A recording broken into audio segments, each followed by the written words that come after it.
I didn't do anything yet.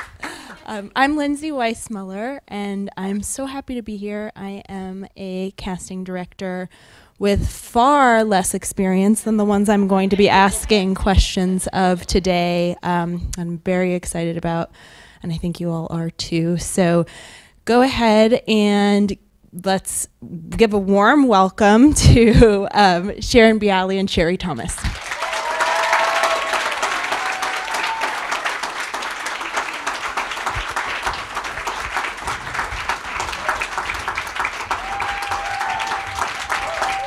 Hi.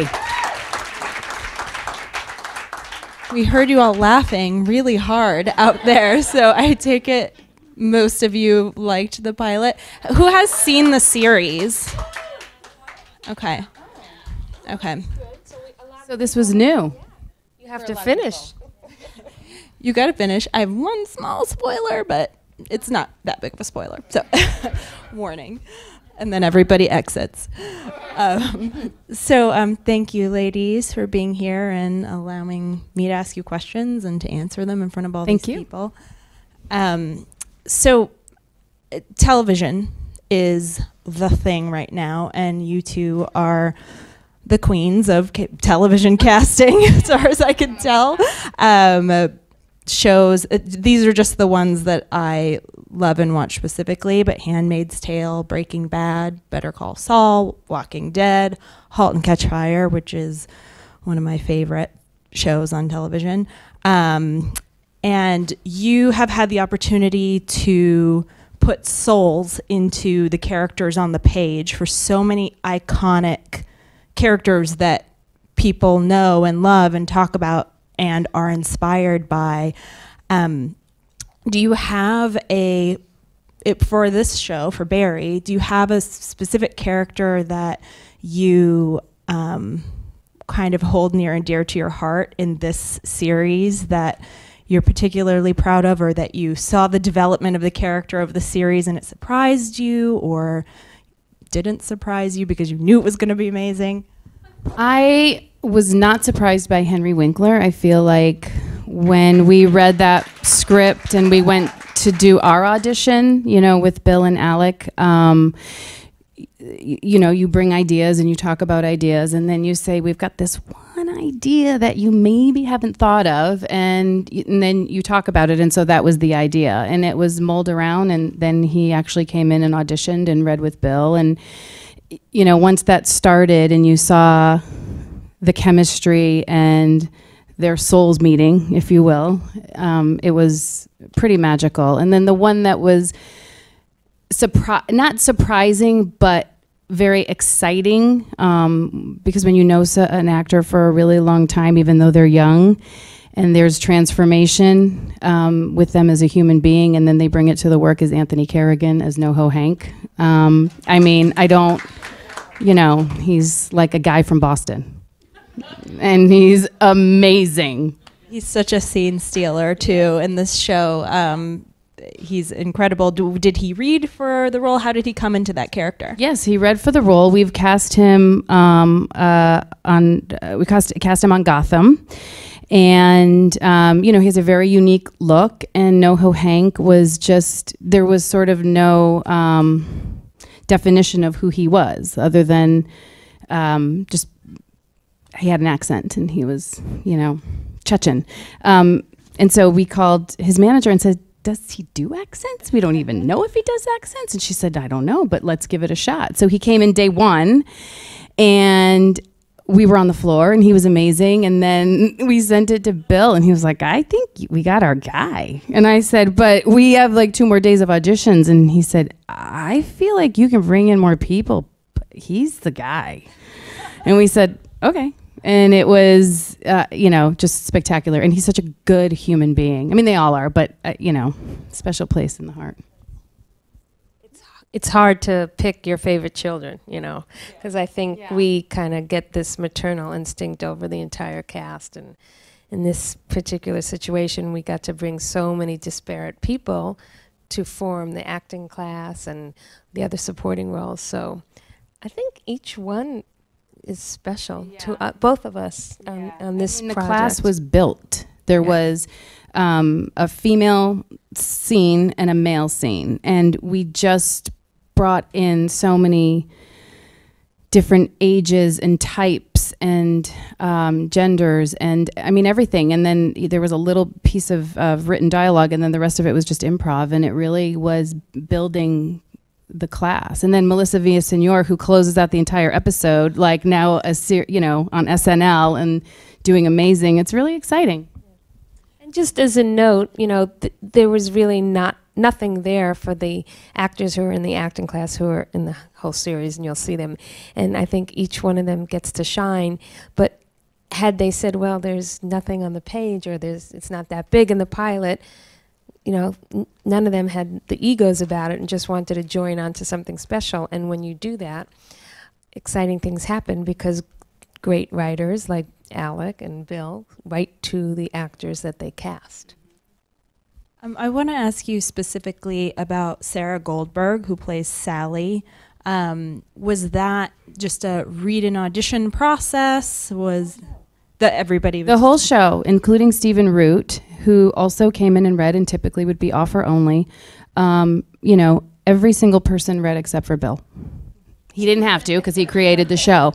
And now I feel bad for not saying Sarah, because again, that was we were seeing a lot of really fine actresses, very, very good, but there was something in her soul and in her nuances that just was the connection to Sally. And so, see, Sally, Sarah, you can't even keep them straight.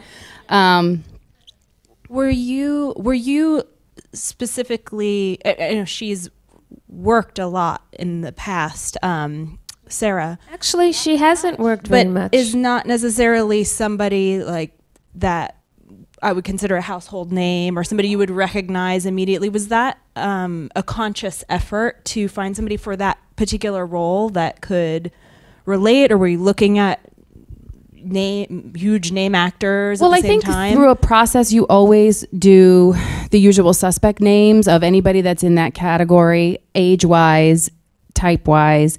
But our job is to, think outside the box a little bit, but also do the process. And it isn't just, bringing people in and auditioning. Sharon and I don't, that's not how we do it. We don't, do one every 5 minutes. It's work. We're really working with that person, because if it isn't for this, it's going to be for something else potentially. And that's our job, to really, do the work of an audition as opposed to just read actors. There's a very different thing. And so, we got a call from her agent at the time and said, do you know Sarah Goldberg? And we said, no, I don't know who she is. And she had been gone in London for a few years, and she came in, and it's like, it's magical, and you get goosebumps. It's very exciting. Yeah, it was very exciting to watch her in that role. Wait till you see this season. So what is it like to work with HBO? Is there anything specific? Because HBO has always been such a pioneer in terms of original content that is excellent, and I just wonder if you work with so many incredible networks. I wonder if working with HBO, there's anything different about it, the experience. There is, and it's really positive, because I think they, from the top executives down, have an incredible respect for the casting process and for the casting directors and their vision and their contribution. That doesn't always happen.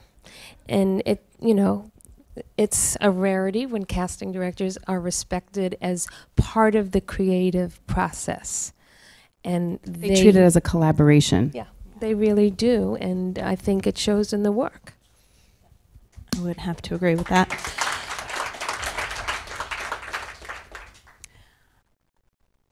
What is the dynamic at your office like? So Sharon is the We've shared an office one. for 18 years. We have never been in separate offices. We literally sit across each other. Okay. Yes. So if she became ordained and married me, just so you know. Yeah. Bridesmaids, maid of honor was not good enough. I was like, it doesn't fit. You need to know. So if someone were to describe Sharon as the blankety blank one and Sherry is the blankety blank one, what would they say? We are as different as night and day in terms of, I think, personality and quirks, but and I mean this, we share a common vision in the way we approach our work and the way we approach our business. And I think that is what keeps us going. I mean, I'd say this if I was not a room full of actors, but we really respect actors and we love actors, and I think we understand how vulnerable it is when you come into the audition room. So we try to create a safe environment. And I think when you see that smile when you walk in the room and know someone supports you, you do better work. So I think we share that, and also the way we run our business we share. We are one of the offices that really helps our casting staff grow. We couldn't be prouder of Gohar Gazazian and Russell Scott, who are full casting directors now. And, we kind of want to see them succeed. Started with us as an associate and an assistant, and not a lot of offices do that. They'll use per project, and for us it's the mentorship. And it becomes a more creative office because, when one of us is struggling with one thing, we have literally yelled out, okay, who can pull out 3 names out of their ass? I need some help. This works tomorrow. So that's the fun part of all being together. But I think we share that common vision. So I don't know, Sherry's the wild one, Sharon's the quiet one. I can get off a plane and go party. I mean, and I get off a plane and make her go to the theater with me in London. Which is great. I mean, that's a party, but, then I go out after. So for this show specifically, was there anything interesting that we should know about the process in casting? Did any of the characters change dramatically from the original vision to what we see on screen? Was somebody written as a man and now they're a woman? Or was there anything, or is what is on screen sort of the vision that you heard from the creators when you met? I mean, they definitely had a vision, but what was great about them, again, is the collaborative process. They were very open to, what we would bring to the table, and then what we would bring to the table would inform, how they saw a scene and said, what, that's not working. We need to write this a little bit differently and change this character ever so slightly.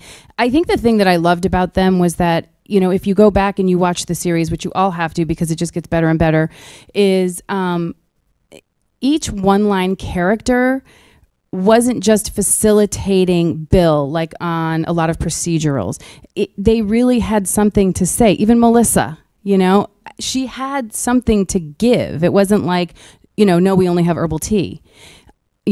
She was an actor. She had an audition tomorrow, and she has a moment with him. It's a shared moment of two, human beings wanting to go on the same journey. And I always found that to be fantastic. There, as we go into the police station, down the line, there are, Cameron Britton, who does like a couple of lines as one of our tech guys, got nominated for an Emmy last year on Mindhunter.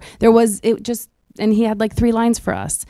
So they really gave them something to do. But in terms of surprises, I mean, I guess NoHo Hank, well, he was supposed to die in the pilot, wasn't he? He was just one, he was supposed to die. It was kind of like the Aaron Paul of Breaking Bad. And they were like, we can't kill him. He was supposed to die? Yeah. Yes. It was the original, he was supposed to die, and then Vince is a smart guy. Bill Hader's a smart guy. You look at what works and you go with it. Okay. So do you have a favorite scene in the series? I know that's very, very hard, but I do, and I'm curious if you do. Yeah, that's a tough one. Yeah. There's so many characters in this, by the way. It's yours, and then we'll sort of okay. So this is where the mild, very mild spoiler comes in, so plug your ears if you don't want to hear it. But my favorite scene is when Bill Hader comes in to the scene and delivers that one line to Sally's character. I can't remember exactly what he said, but basically delivering the queen died, or from Macbeth, and she's playing Macbeth, and I thought that was so interesting on so many levels, because they're each playing an actor, and it's Barry's not quite an actor at that moment, leading up to that. Well, that's part of my question, because we all bring, as actors and casting directors, we all bring part of our life experience into our work. And I thought that was such a beautiful moment, because not only did he bring his life experience into delivering that one line that was so powerful, but it inspired her performance, which stood out miles beyond the performances that character was giving as Macbeth before. And so it leads into a casting question. How important is a reader in your office in terms of what you give the actors when you're in a scene? Is that something that you pay special care to, or do you feel that the actor should be bringing everything into the room? And who reads in your office with the actors? It depends. I mean, Sharon and I, we read a lot, particularly for, the bigger roles, the roles where it really is about a connection, because our job is to, while we're trying to be there and present, but also figure out what is happening so we know how to direct it and modulate it a little bit to get something that we want. So it's exhausting, but it's great. And I don't mean that like, our job is so tiring. I don't mean it like that, but it is a skill. And people, again, think that casting directors just like sit back and you read and we go, okay, cool. And we send the tapes off to our producers and they go, I want that person. And that's not how it works. Not with us anyway. But I think each show is different. We do read, but in particular, on Barry and some of our comedies, one of our associates, Alyssa Morris, is a fabulous improvisational actress on her own, and she's really funny. So if there's a lot of improv, we'll have her, if Bill says, and then improv at the end, she's really strong at that. So it's fun, but it isn't I think, yes, the actor has to bring it, because there are times where I'll just read and kind of stay neutral, because I don't want to drive the scene, and I don't want to color the scene. I want you to color the scene. So I will take it from the actors. What I'll do is, if an actor is speaking too quickly, I'll speak slower so that to help them. And when we do have, sometimes I do have a reader. The reader will try to act, and it's not about the reader, it's about you. And I'll tell them to speak quietly and to let or if I see the actor who's auditioning is speaking too slow, I'll tell them to speed up, that kind of thing. So it's different on each show. That makes sense. Those are all such different tones. Sometimes actors are in the position to audition for characters with whom they don't feel that they relate to. Do you feel like there's always a way in, or do you feel that sometimes if an actor cannot connect or find that way in, that it's better to leave that on the table and perhaps not pursue auditioning for a specific role? I think everyone has the right to say no. And if you don't connect to something and you can't find a way in, then it's not for me. Doesn't mean you won't come in on the next one. You may have a moral issue about something you don't want to do. I have quite a few friends that are Arabs, and they are tired of playing terrorists. So they have said enough. And I get it,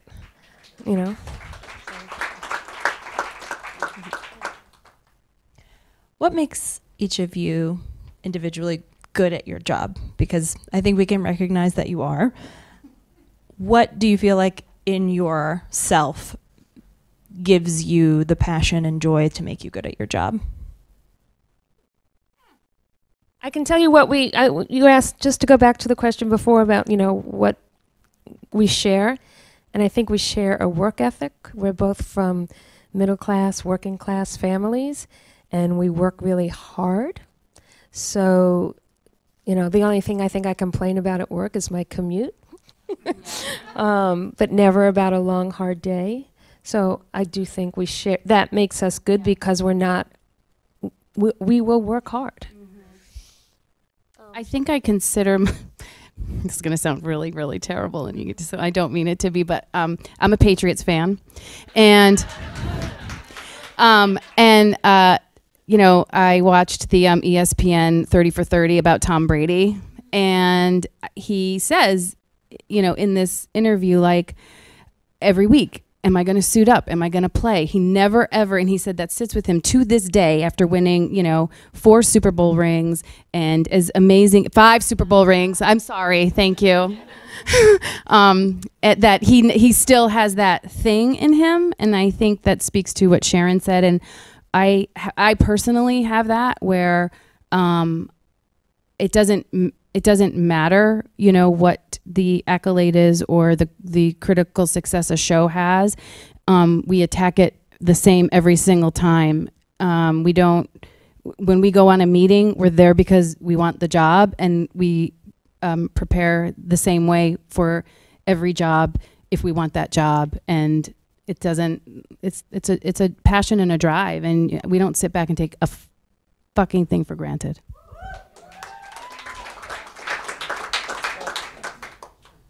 And we keep our sense of humor all day long, because I think you need to do that in this business. Oh, yeah, for sure. So kind of on that, being in this business for so long and having the level of experience and the years of experience that you both have, is there anything that you find, or a few things that you find, that keep you balanced and sane and happy? What in your personal life makes you happy to function at the level that you need to put in a hard day at work and come out of it with a positive attitude at the end of the day? I have a friend named Tito, and I hang out with him 3 or 4 times a week. He likes club soda and lime. If you love what you do, you find the balance. It's, you know, I have 2 small kids, and you work full time and you run around like crazy. And it's, you know, when I started with Sharon, she was in sort of where I am now. And so the balance of us, it's, you know, it's kind of crazy, you know, the spectrum that we've been on together. And you just, I don't know, we love it still. We really love it still. And I just, it's, I know that's the thing, you know, and people say, what are you most proud of? I say that I'm still here, because I'm older than Sherry, and that I still love what I do. And the day that I don't, I'm out. The day that I drive onto that Paramount lot and don't get like a little bit of shiver when the guard asks for my thing and I see the gates is the day that I'm going to retire. And mine is driving up Gower, and you see there's that Hollywood one, sign. That Hollywood sign. And like, I go, oh my God, I'm like I didn't go to college, and I like, you know, grew up in Massachusetts, and here, you know, it's crazy. So this might be, the answer might be nothing, but try to dig somewhere. What would you be doing if you were not a casting director? I would have a dry bar, a blow dry bar, not a dry bar. So you know what you'd be doing. I would have a blow dry bar, and I would be a doctor. See? Look at my mother happy because I dropped out of pre-med to go into the entertainment industry. And when you have a Jewish mother and you're the daughter of immigrants, whoa, that was a big leap. I still might have that goddamn dry bar someday. You can. I will not be a doctor. That has passed. So what, when you, going back to the audition process, when you like an actor in an audition, is it obvious? Do you beat the scene into the ground doing it a million different ways because it's so fun to see? Or is it like, great, we know you're good, and you kind of just let the... I think it really depends. I mean, I think we're really kind and nice to everybody, and we will get calls all the time saying, oh my God, they came out, they loved you. Are they in the mix? And I'm like, no. No, they're not. But I mean, again, we treat everybody with respect, and I think it's really important. The only thing that will, honestly, for me personally, irritate me is if there's not listening going on. If it's all about you, the person, you know, if we're trying to do our work, but everything becomes about your ego, I got a little. It bugs me a little bit, just a little. So, going back to your job, what makes you good at your job? What's your favorite part about your job? Do you enjoy the audition process? Do you enjoy the list making and the creative brainstorming? She's laughing because I'm the casting director who hates writing lists, and we all have my list, and I'm like, there's 4 people. 5 people. But I take a really long time to. But they're the think perfect of those 4 or 5 people. Like on *Halt and Catch Fire*. No, I do write lists, but it's not my favorite part. My favorite part is to be in the audition room. I didn't become a casting director to negotiate with agents, and I'm good at it. But that's not the part I like, or being on the phone all day long. You put me in the audition room all day long, I'm as happy as can be. So in the audition room, except when she gets hungry. 12:45, don't take that time with me. do not be late if you have a 12:30 audition, FYI. So in the room, what is your favorite part about being in the room? Do you just like observing and recognizing when you see something you're looking for? Do you enjoy the engagement with the actors, the actual directing part of being a casting director? I love the directing. I think Sherry does too. And without ego, I think we're really good at it. And I think we've learned from great directors. And what's happened recently in the industry is we rarely have the director or producer in the room anymore.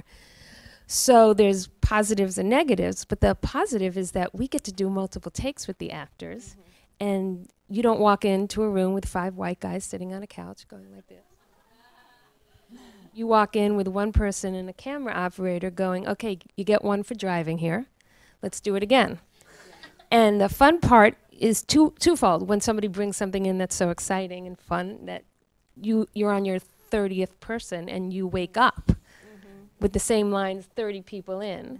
And then it's very exciting to give an actor a note and see what they do with it. And, you know, we have to give notes because oftentimes we're giving you fake sides. I mean, not on Barry, but, you know, so we're there to help. And then on Barry, there was a tone that I think people weren't sure about when they came in, how real Bill wanted it. You know, it was a half-hour comedy, but he wanted it very real and naturalistic. So it took work. And I can tell you, when you see the series later on, there'll be an actor who plays our detective that came in and will tell you gave the worst audition of his career. He left and decided he was going to quit. And Sherry called him back and worked with him and just worked with him and said, stop acting. Stop. Just say the words. And he came back in for his callback with Bill, and I think he's flying high for the rest of his life, because when Bill Hader laughs during your audition and can't stop laughing, you know, is something. And Bill didn't read with him, Sherry did in the callback, because Bill wanted to watch.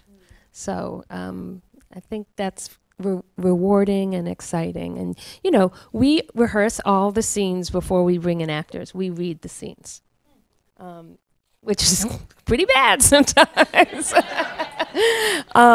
Just so we can big words. Yeah, so we can hear it out loud, and that's when it's exciting, when the actors come in and they're amazing. And it doesn't matter if you're the first actor or the last actor. You know, there's something really cool about that process. Something rings true to me about when you're on that person and you just go, oh, okay, now we're moving.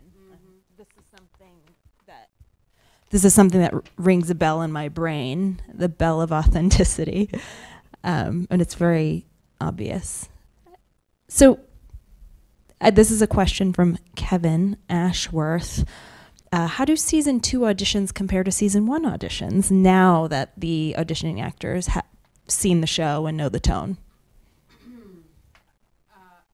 You mean it just in terms of us, like in the room, do we giggle? Because, oh God, we're doing a show about actors and auditioning actors. Well, I think the question... I mean, just to go back to the pilot, the first day that we started reading, I remember being in the room and this first actor read and I started talking and I was like, oh my God, I sound like such a fucking tool. This is awful. Like, is this, because you get into your head about the, reality and the show. I don't think it's changed at all. I think that this season is phenomenal. I think they're such perfectionists, Bill and Alec, and it's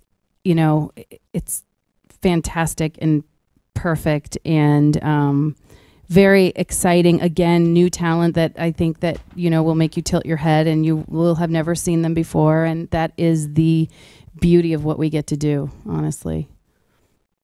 In particular on this show, And that saying, there's no small parts, just small paychecks. There are a lot of small, there are a lot of small roles in Barry, and each one is significant. So they take a lot, there's a lot of care taken with each one of them. Well, that definitely shows. What is a personal quality that you believe gives somebody the potential to be a good actor? And by that I mean anybody, not necessarily an actor. What must a person possess to have the potential to be an actor? There's a lot. Confidence. Be multiple things. Confidence, knowing how to tell the truth, because especially on camera, you see it right in the eyes. You can't hide it. The camera doesn't lie. So I think knowing how to be authentic and truthful is an important component for a great actor. And no matter how fucking scared you are, no matter how, I tape this right. Or like 10 I think times. it's okay. She already did that. Yeah, that's right. To be brave. I think bravery is an important part of an actor. It's really vulnerable to get up there, and I think you have to be brave and go for it. Not be tentative about whatever choice you make. I think so. In a way, an actor needs to have courage. I couldn't do it. I go on camera with Sherry sometimes for interviews, and I just.